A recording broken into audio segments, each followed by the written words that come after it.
Welcome. We are going to do hip builders together. This is for abduction and extension. Get yourself supported at your wall, feet hip width apart, knees need to be soft. Shift your weight over to one foot and bring your leg out to the side.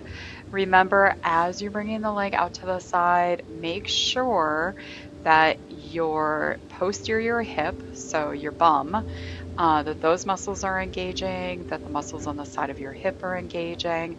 And then as you bring your leg back down, let that downward swing be nice and easy.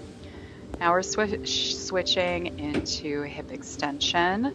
So here again, focus on activating your posterior hips, so the glutes, as you're doing this. Okay, we're shifting over to the other side here. We're doing the abduction. So here you can see almost all of my weight is on my foot. That is not doing the movement away from my body.